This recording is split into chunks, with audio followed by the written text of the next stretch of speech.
Há mais de 3.000 anos, um objeto sagrado desapareceu da Terra. Um artefato tão poderoso que, onde quer que fosse colocado, a presença de Deus se manifestava em glória e temor. A Arca da Aliança. Feita de madeira de acácia, revestida de ouro puro e coroada por 2 querubins de asas abertas, ela era o símbolo máximo da aliança entre o Criador e o seu povo. Mas então, ela sumiu. Desapareceu misteriosamente da história, sem deixar rastros, sem explicações, sem testemunhas.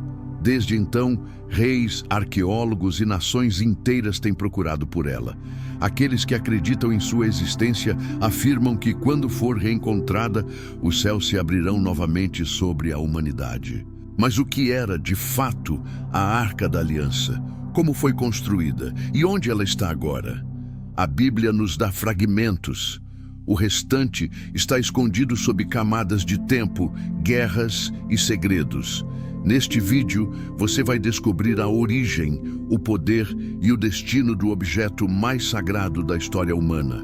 Prepare-se para uma jornada entre a fé e o mistério, onde ciência, arqueologia e espiritualidade se encontram diante do impossível. Esta é a história da Arca da Aliança. A origem da Arca da Aliança remonta ao momento em que Deus falou diretamente com Moisés no Monte Sinai. Após libertar o povo de Israel do Egito, o Senhor ordenou a Moisés que construísse um santuário, um lugar onde a presença divina pudesse habitar entre os homens. Entre todos os objetos sagrados, a arca seria o mais importante. Era o trono visível do Deus invisível. No livro de Êxodo, capítulo 25, Deus dá instruções precisas. Farás também uma arca de madeira de acácia. O seu comprimento será de 2,5 côvados, a sua largura de 1,5 côvado e de igual altura. Revesti-la-ás de ouro puro, por dentro e por fora, e farás sobre ela uma coroa de ouro ao redor. A madeira de acácia era conhecida por sua resistência e durabilidade, imune ao apodrecimento. O ouro puro, símbolo de santidade e glória, representava a pureza celestial. Mas o detalhe mais misterioso estava no topo. 2 figuras de querubins de asas abertas, esculpidos de uma única peça de ouro, olhando um para o outro, e entre eles, um espaço vazio. Esse espaço era o propiciatório, o local onde a presença de Deus se manifestaria em forma de luz e fumaça. Nenhum ser humano podia tocar a arca. Nenhum olhar humano podia sondar sua santidade sem morrer. Dentro dela seriam guardados 3 símbolos da aliança divina: as tábuas da lei, escritas pelo dedo de Deus, o cajado de Arão, que floresceu milagrosamente, e um vaso com maná, o pão que caiu do céu. Cada um representava um aspecto do caráter de Deus: lei, autoridade e provisão.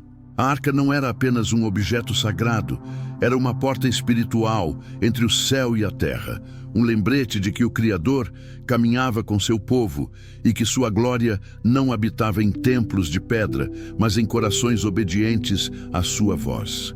E assim, moldada com precisão divina e guardada com temor, a Arca da Aliança se tornou o coração espiritual de Israel. Onde ela estava, Deus estava. Desde o primeiro dia em que foi concluída, a Arca da Aliança revelou algo que ultrapassava o entendimento humano. Ela não era apenas um objeto, era a manifestação física da presença de Deus entre os homens. Quando o povo de Israel caminhava pelo deserto, a arca ia à frente do exército, carregada por sacerdotes. E sempre que o povo a seguia, o impossível acontecia. Quando chegaram às margens do rio Jordão, o curso das águas foi interrompido. As águas pararam de correr e o povo atravessou em terra seca. A Bíblia diz: assim que os sacerdotes que levavam a arca tocaram as águas, o rio parou de correr. E quando os israelitas cercaram as muralhas de Jericó, não usaram armas nem catapultas. Por 7 dias marcharam em silêncio, com a arca à frente. No 7º dia, ao som das trombetas, as muralhas ruíram diante deles. A arca era mais do que um símbolo. Era a própria presença do Deus vivo lutando ao lado de seu povo. Mas o mesmo poder que trazia vitória também trazia juízo. Quando homens tentaram tocá-la sem autorização, foram instantaneamente consumidos. O livro de 1 Samuel 6 relata que até 70 homens morreram apenas por olhar dentro da arca. Era como se o ouro que a revestia escondesse um fogo invisível, uma energia santa que nenhum mortal podia suportar. Por isso, os sacerdotes a carregavam com varas de ouro, sem nunca encostar diretamente nela. A arca era a linha entre o sagrado e o profano, entre a vida e a morte, entre o humano e o divino. Enquanto ela permanecia entre os israelitas, havia ordem, proteção e prosperidade. Mas quando o povo se afastava de Deus, a presença partia e o caos tomava o lugar.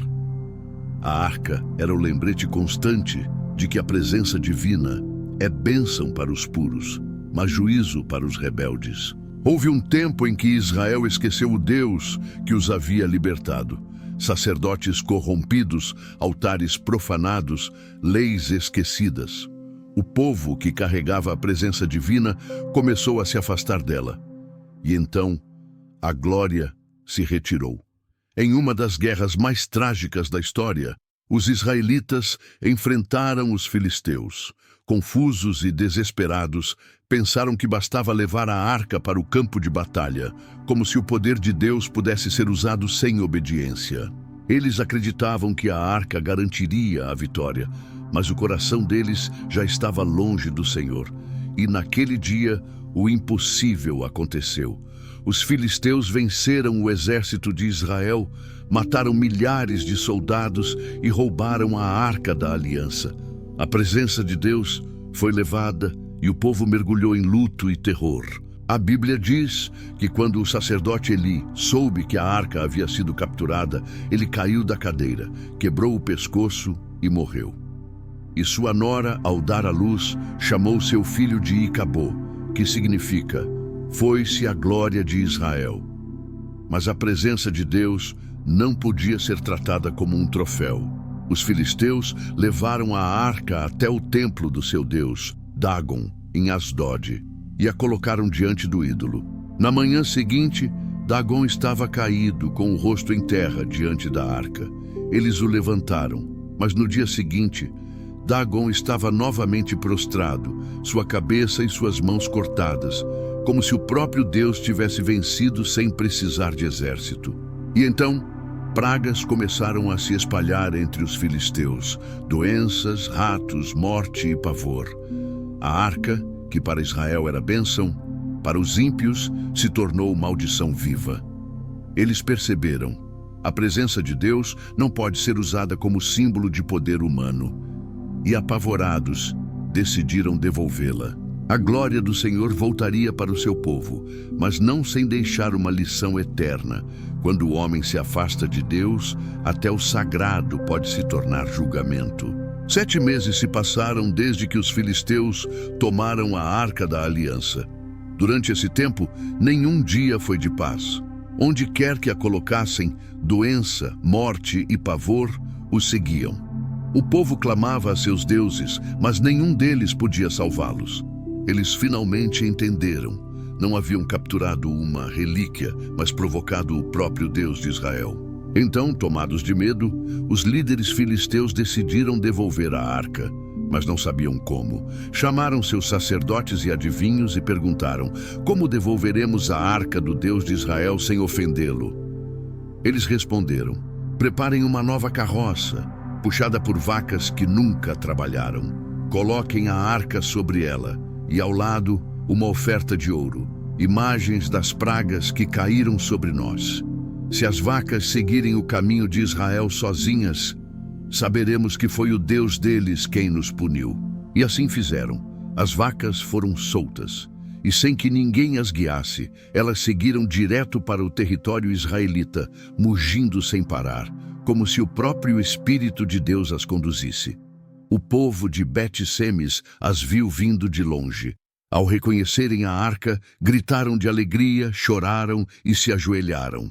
A presença de Deus havia voltado, mas nem todos entenderam o que isso significava. Alguns, movidos pela curiosidade, abriram a arca e olharam dentro dela. E naquele instante foram fulminados. 70 homens caíram mortos porque haviam tratado o sagrado como comum. O temor se espalhou entre o povo. Eles clamaram: quem poderá estar diante do Senhor, este Deus Santo? A arca foi levada para Quiriate Jearim, onde ficou guardada por 20 anos na casa de Abinadab, sob os cuidados de seu filho Eleazar. Durante esse tempo, Israel viveu uma fase de silêncio e arrependimento. A arca estava próxima, mas a presença de Deus parecia distante. Eles entenderam que a glória de Deus não volta por emoção, mas por arrependimento e santidade. A presença havia retornado, mas agora todos sabiam: a glória de Deus é bênção para os que o honram e juízo para os que o profanam. Anos se passaram. Israel prosperou sob o reinado do rei Davi, um homem segundo o coração de Deus. Mas Davi tinha um sonho: construir uma casa para o Senhor, um lugar fixo onde a arca da aliança não mais habitasse em tendas, mas num templo digno da presença divina. Contudo, Deus disse a Davi que a missão seria cumprida por seu filho, Salomão. E quando o novo rei subiu ao trono, decidiu realizar o sonho de seu pai. O Templo de Salomão foi a mais grandiosa construção já vista no mundo antigo, revestido de ouro puro, decorado com cedros do Líbano e erguido em silêncio sagrado. E no coração desse templo haveria apenas um propósito: abrigar a Arca da Aliança. No dia da consagração, sacerdotes e levitas marcharam pelas escadarias de Jerusalém, carregando a arca sobre seus ombros. O povo se reunia nas ruas, cantando e tocando trombetas. O som dos instrumentos ecoava entre os vales, misturando-se ao perfume dos sacrifícios e à esperança que pairava no ar. Quando os sacerdotes chegaram ao Santo dos Santos, colocaram a arca sob as asas dos 2 querubins dourados. As asas se estendiam sobre o propiciatório, como se o céu inteiro se inclinasse para tocar a terra. E então, um silêncio absoluto tomou o templo. O povo aguardava. Os sacerdotes se retiraram. De repente, uma nuvem luminosa encheu o lugar. A glória do Senhor desceu com poder, de tal forma que ninguém conseguia permanecer em pé. A Bíblia diz: os sacerdotes não puderam permanecer para ministrar, porque a glória do Senhor encheu a casa. Era o cumprimento da promessa. Deus, o Criador do universo, havia escolhido habitar entre os homens. A Arca da Aliança estava em seu lugar. O templo brilhava com a luz da presença divina e Israel viveu o auge de sua comunhão com Deus. Mas o homem, como sempre, esquece rápido o sagrado, e o que foi construído em glória, em breve seria coberto por ruínas. Durante séculos, a Arca da Aliança permaneceu guardada no Santo dos Santos, no coração do Templo de Salomão, intocável, inacessível, sagrada. Mas então veio o tempo da queda. O povo de Israel se afastou de Deus, reis perversos tomaram o trono, e o templo, que antes era casa de oração, tornou-se palco de idolatria e corrupção. Deus enviou profetas, Jeremias, Isaías, Ezequias, todos alertando: se não se arrependerem, a presença de Deus se retirará de vós. Mas ninguém ouviu, e então o juízo veio. Em 586 a.C., o rei Nabucodonosor da Babilônia invadiu Jerusalém. O templo foi saqueado, queimado e reduzido a cinzas. Os utensílios de ouro foram levados para a Babilônia, as muralhas destruídas e o povo de Israel levado cativo. Mas algo intrigante aconteceu. A Arca da Aliança não estava lá. Quando os soldados invadiram o Santo dos Santos, o trono de Deus estava vazio. A arca havia desaparecido. Nenhum registro histórico descreve seu destino. Nem os babilônios, nem os persas, nem os próprios judeus sabiam o que havia acontecido. O livro de Jeremias traz uma pista sutil.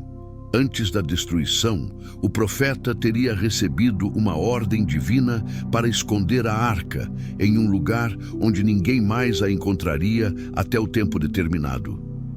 Algumas tradições judaicas dizem que Jeremias a escondeu em uma gruta no Monte Nebo, o mesmo lugar onde Moisés contemplou a terra prometida antes de morrer.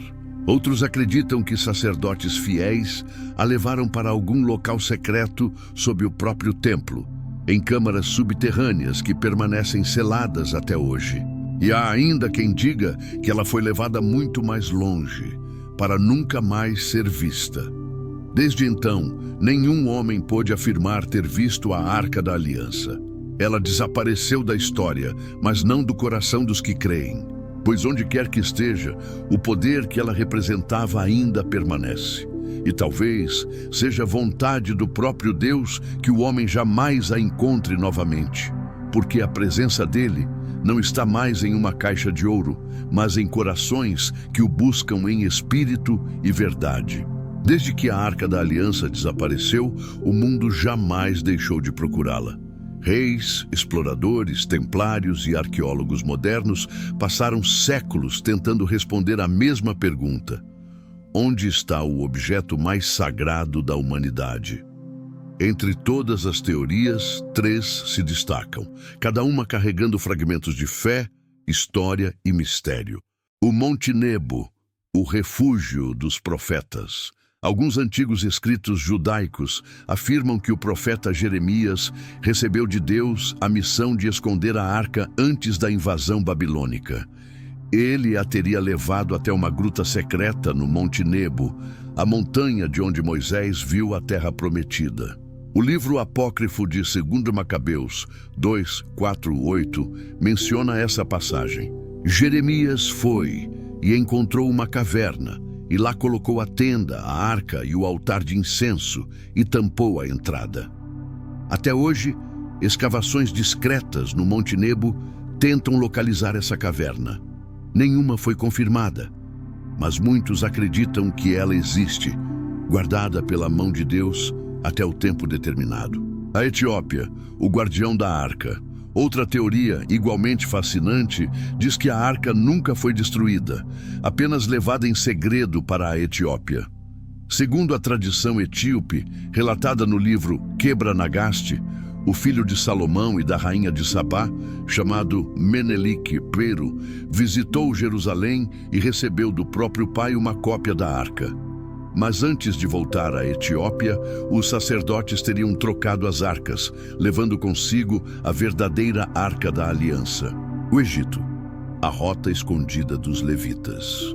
Há também pesquisadores que acreditam que sacerdotes levitas fugiram com a arca para o Egito, levando-a pelo deserto até a antiga ilha de Elefantina, no Nilo, onde existiu uma comunidade judaica séculos antes de Cristo. Escavações encontraram ruínas de um templo que possuía dimensões idênticas às do tabernáculo descrito em Êxodo. Seria ali o último refúgio da arca antes de desaparecer definitivamente? Todas essas teorias, Etiópia, Egito, Monte Nebo, têm algo em comum. Nenhuma conseguiu provar onde a arca realmente está, mas todas apontam para uma verdade maior. A presença de Deus jamais deixou de habitar entre os homens. Talvez o mistério da arca não esteja no lugar onde ela foi escondida, mas no propósito pelo qual ela desapareceu. Mesmo desaparecida da terra, a Arca da Aliança nunca deixou as páginas da profecia. Ela é mencionada no início e no fim da Bíblia, no Êxodo, como símbolo da presença divina, e novamente no Apocalipse, como sinal da volta da glória de Deus ao mundo. O apóstolo João, em Apocalipse 11:19, escreve: "E abriu-se o templo de Deus que está no céu, e a arca da sua aliança foi vista no seu templo, e houve relâmpagos, vozes, trovões, terremoto e grande saraiva." A visão é clara. A verdadeira arca não está perdida. Ela aguarda nos céus, pronta para se manifestar no tempo do juízo final. Para muitos estudiosos, essa passagem não é apenas simbólica. Ela indica que, nos últimos dias, a arca voltará a ser revelada, marcando o início de um novo ciclo espiritual, onde a presença de Deus voltará a ser manifesta sobre toda a terra. Outros teólogos enxergam nela uma mensagem ainda mais profunda. A arca é o espelho do trono de Deus, e quando João a vê no céu, ele está contemplando a reconciliação completa entre o Criador e a criação. Os antigos profetas já haviam previsto que nos últimos tempos a arca não seria mais buscada, nem lembrada, porque o próprio Deus habitaria entre os homens. Jeremias 3,16 declara: naqueles dias não mais se dirá a arca da aliança do Senhor, nem virá ao coração, nem dela se lembrarão, nem a visitarão, nem se fará outra. Essa profecia fala de um tempo em que a presença de Deus não será mais representada por um objeto, mas estará dentro de cada coração fiel. Ainda assim, arqueólogos e exploradores modernos continuam a procurar, porque no fundo há algo na alma humana que deseja ver, tocar e provar aquilo que a fé apenas revela. E talvez essa busca incessante seja o verdadeiro propósito da arca. Talvez Deus a tenha ocultado para que o homem aprenda que a presença dele não se encontra em ouro ou madeira, mas na pureza de um coração que o busca em silêncio. Nos dias finais, a Bíblia promete que a glória de Deus será novamente visível. E quando isso acontecer, a arca, símbolo do pacto eterno, será restaurada, não em um templo humano, mas no novo templo celestial. E nesse dia, toda lágrima cessará, todo véu será rasgado, e o trono de Deus voltará a habitar entre os homens. Por séculos, reis e guerreiros cruzaram desertos e mares em busca da Arca da Aliança. Eles acreditavam que, ao encontrá-la, teriam o poder de vencer batalhas, dominar reinos ou tocar o próprio Deus. Mas a verdade que poucos entenderam é que a arca nunca foi apenas um objeto. Ela era um símbolo, um reflexo daquilo que o Criador sempre quis: habitar dentro do homem. Quando Jesus veio ao mundo, ele revelou um novo templo, não feito por mãos humanas, mas construído no coração de cada crente. O apóstolo Paulo declarou: não sabeis vós que sois o templo de Deus e que o Espírito de Deus habita em vós? 1 Coríntios 3,16. O ouro da antiga arca representava a santidade, a madeira representava a humanidade, e o propiciatório, onde Deus falava, representava o coração transformado pela graça. Hoje, não é mais necessário abrir cortinas sagradas nem atravessar véus. A presença divina não está escondida em um templo distante. Ela vive dentro de nós. Cada oração sincera, cada lágrima derramada em fé, cada ato de amor e arrependimento é como uma chama acesa dentro da nova arca, o coração humano, onde o Espírito de Deus faz morada. O mistério que começou com Moisés, atravessou reis e profetas e desapareceu sob o silêncio da história, nunca deixou de existir. Ele apenas mudou de lugar. A verdadeira arca da aliança não está perdida. Ela foi revelada dentro de todo aquele que escolhe guardar a presença do Altíssimo.